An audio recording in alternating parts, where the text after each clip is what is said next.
அதனுடைய விளைவுதான் ஊழலற்ற ஆட்சின்னு சொல்லிட்டு பாஜக அங்க சென்ட்ரல்ல சொல்லியிருக்காங்க. ஆனா பாஜகவுடைய சேர்ந்த ஒரு பிரதிநிதி வந்து இவ்வளவு கோடி ரூபாய் சம்பாரிச்சது எப்படின்னு சொல்லிட்டு கேக்குறாங்க. அவர் மேல இருந்த ஒரு இமேஜ் போயிடுச்சுங்களே.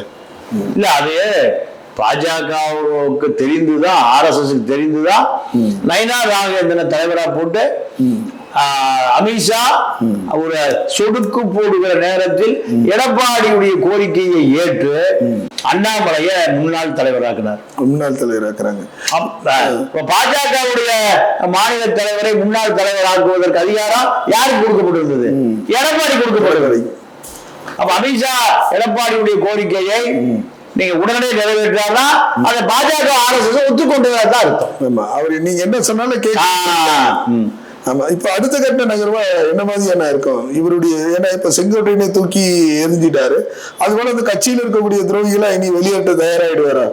இல்ல, எடப்பாடியை பொறுத்த வரைக்கும் பாஜக விஜய் அதிமுக கூட்டணி தான் எப்படியாவது உறுதியாகணும். இதற்கு ஒரு வழியில எடப்பாடி முயற்சி பண்ணிட்டு இருக்காரு. அடுத்த கட்டம் டெல்லியினுடைய முயற்சி இதில் தொடர்ந்தால்தான் இந்த கூட்டணி ஜெயிக்கும். சரி, சப்போஸ் வந்து அண்ணாமலை நீங்க சொல்ற போல தனி கட்சி ஆரம்பிச்சு அவர் வந்து விஜயோட கூட்டணி இருந்தாருன்னு வச்சுக்க, அப்ப பாஜகவுக்கு ஆதரவு தருவாரா? இல்ல, நீங்க அண்ணாமலை உடனடியாக கட்சி ஆரம்பிச்சா விஜய் உடனே சேர்த்துக்க மாட்டார். விஜய் நீங்க தினகரனையே சேர்த்துக்கிறது சந்தேகம். தினகரன் 4% வாக்கு இருக்கு. இப்ப அது எத்தனை சதவீதம் வந்திருக்கு, சேஞ்சு எவ்வளவு வந்திருக்குன்னு தெரியாது. வாக்கு வங்கியினோடு நிரூபித்தால் மட்டும்தான் உங்களுக்கு அரசியல் செல்வாக்கு. இல்ல என்றால் நீங்க விஜய்க்கே என்ன செல்வாக்கு இருக்குன்னு தெரியலையே. விஜயனுடைய வாக்கு வங்கி எத்தனை சதவீதம்? முன்னாடி என்ன சொன்னாங்கன்னா 20%, இப்ப 12% சொல்லியிருக்காங்க. நாளுக்கு நாள் வந்து குறைஞ்சிட்டே வருது.